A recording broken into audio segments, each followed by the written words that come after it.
Good day, I'm Deirdre. And I'm Sean. And we are Soul Enhancements. We welcome you here today for conversations with Deirdre And Sean. Today we're here to talk to you about the 7 dimensions. So much talk about the 5th dimension. Why? You know, what does it all mean? And what are these dimensions anyhow? Well, the dimensions are how we call it in spirituality. It's just a way to go up. Basically, it's going from kindergarten to 1st grade, with each grade represented by a dimension. So, it's ways of raising our consciousness. Is that what you're trying to tell me? It's ways of raising our soul's power and consciousness. So, I'm going to let you guys know that as we go through the dimensions, we're going to give you our idea, our understanding. Our angels and guides have talked to us and given us a point of view.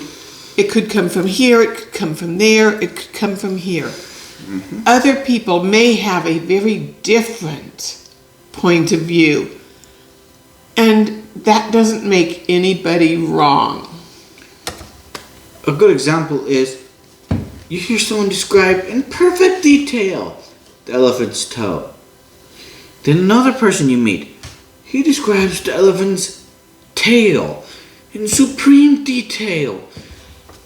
Then you meet another person, he'll describe the elephant's tusk in so much detail you can imagine it. Then you meet another person who describes an elephant's ears. And then you meet a final person who describes the tusk with no other context. Can you figure out that it's an elephant?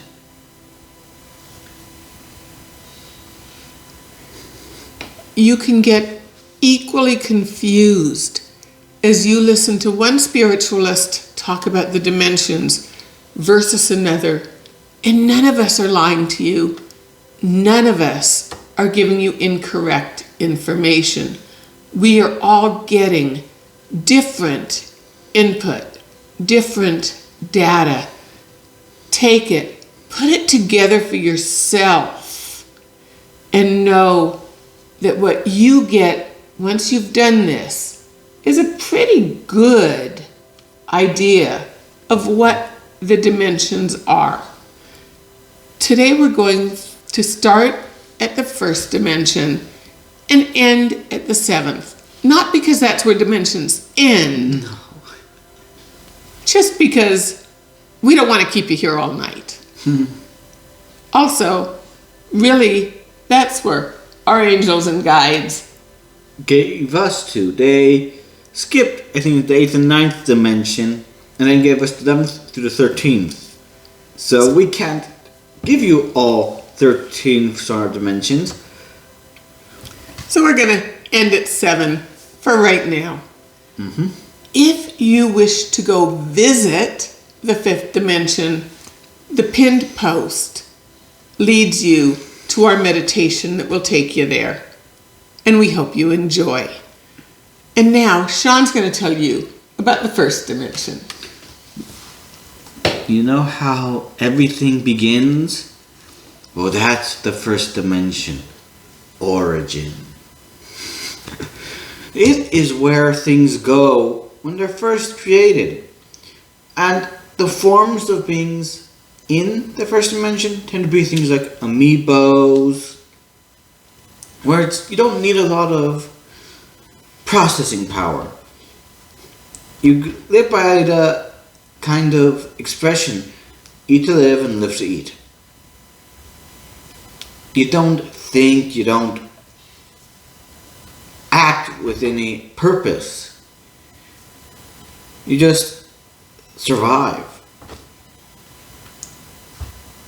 And it keeps going that way, but over time, you start to develop your consciousness.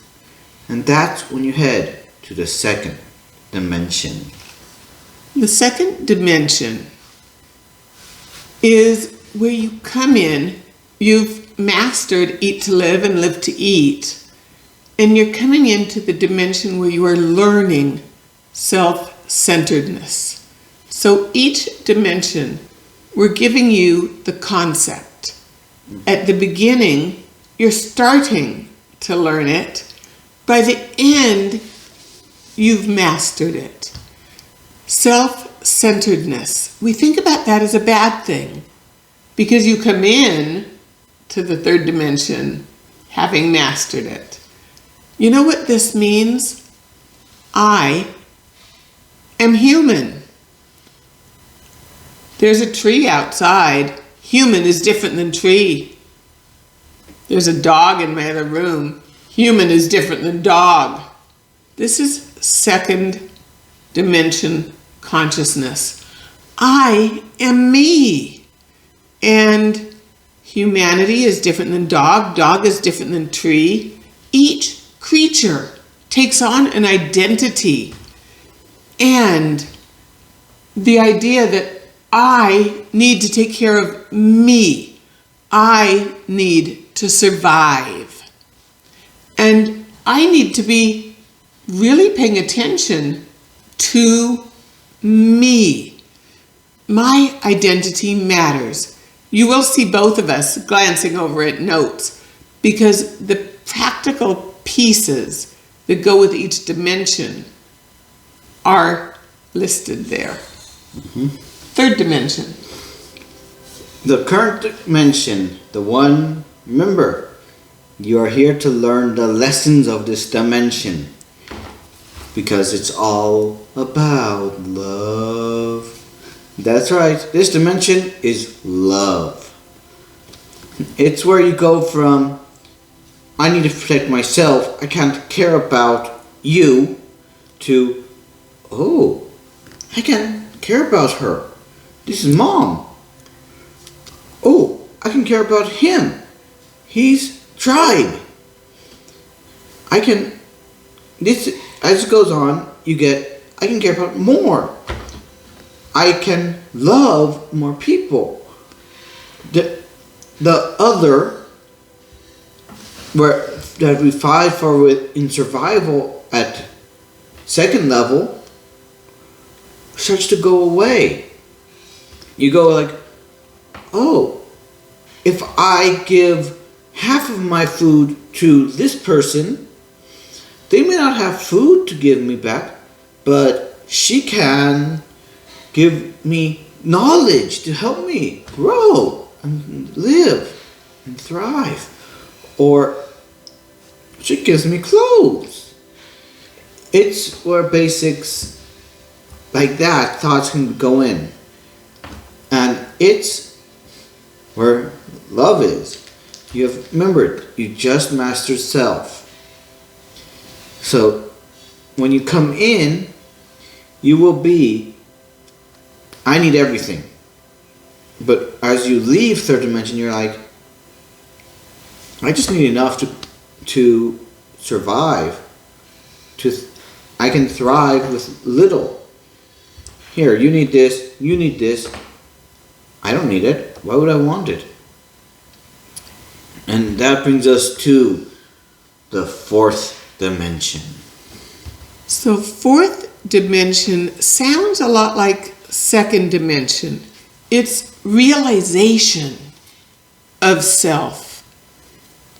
And humanity actually achieves this as a part of the third dimension. Not all beings travel through these dimensions in the same order. We are focusing on humanity because we are human.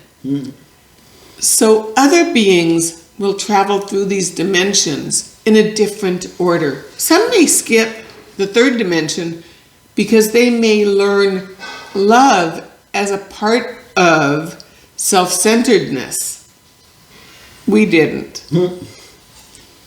So for us, the fourth dimension is basically a travel dimension. We use it as a way to get from third to fifth.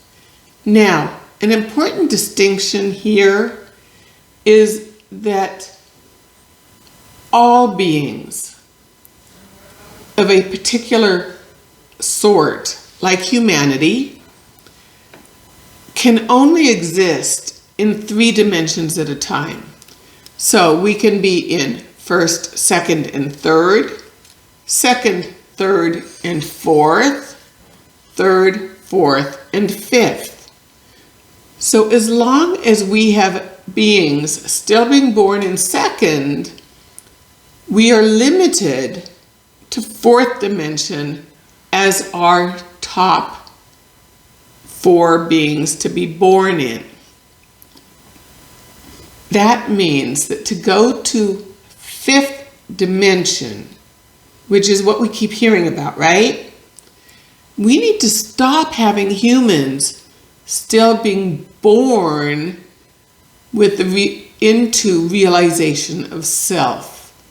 And I'm going to pass this over to Sean to tell you more about that and the 5D. One thing that she did not mention is that you do not just need to kill everyone who's born second dimension in a third person body. It will naturally come up. If more people are in fourth dimension than third, no more seconds are going to be born. It's as we as a species grow up into a higher dimension, lower numbers of people in the lower dimensions can come in. And I will be clear, you're not getting the newborns of second dimension. You're getting those who are, let's say, honors roll students of second dimension. Not quite at third dimension level, but they're pretty close. They just need a little boost. And for the fifth dimension, the one everyone talks about, it is harmony or unity consciousness. It's where collaboration and cooperation thrives.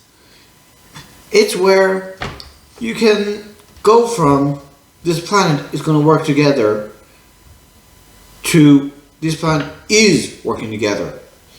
Fifth dimension is where utopias have an actual potential of forming, because there's no one who is needing more than they actually need.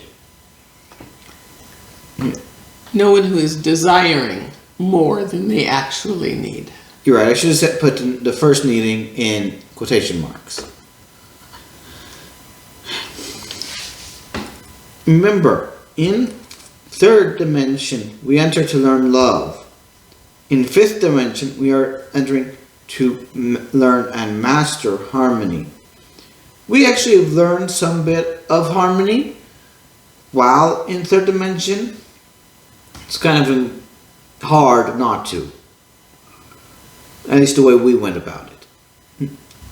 But we have not gone to the point of anywhere near mastering it. And it is also a safe place. It is basically a protected dimension. No one of a higher dimension is allowed to come down and mess with you. And no one from a lower dimension can do that either, no matter how they do it. And no one from the same dimension can mess with you by giving you like incorrect lessons. But it is also the last of the protected zone. And I know that sounds hilarious. Third dimension's not protected. Haven't you seen what we've done? The horrors we've caused? But that's the thing. Third dimension is protected from external influence. And now I'll take Mom. Well, I'll give it to Mom for the sixth dimension. So as he said 3D is protected from outside influences. It's not protected. We are never protected from ourselves. Not in any dimension. The amazing thing about 5D is having learned and mastered love, we no longer need to be protected from ourselves. As we learn and master cooperation, collaboration, unity consciousness, harmony, we are then able to handle the fact that in 6D, we are responsible for self-protection. This does not mean that somebody from the 29th dimension can come down and clobber us. We will still have protection by other beings for that type of intervention. What we won't have is, say, a 3D threat. We would be expected to be able to handle that on our own. And to be aware enough to be able to anticipate and plan and protect ourselves, preferably in a way where we don't need to cause harm, because we've mastered love, we've mastered unity consciousness and harmony, which would mean we should be able to protect ourselves in ways that do not cause unnecessary harm to others. And we move on to the 7th dimension. The 7th dimension is trust. It is where you go to master trusting yourself and others. It is where you go to learn who you can trust. Well, not so much learn, but know. You're not expected to... You are no longer expected to be coddled. You are expected to be able to say, this other 70 group is not acting in our best interest, but theirs. They may be 7D, but they seem to have some 3D group attachments of other. Or this 3D group can be trusted for us to help elevate them but subtly. We are still not allowed to interfere with those in the protected zones. We really appreciate you taking the time to listen to us today and your attention. And we hope that you have enjoyed learning about the 7 dimensions and invite you to go back and take a journey with us into the 5D. Use the pinned post to get there. If this video helps you, please like, subscribe, and share. We could use all the subscribers support we can receive. Thank you. Namaste.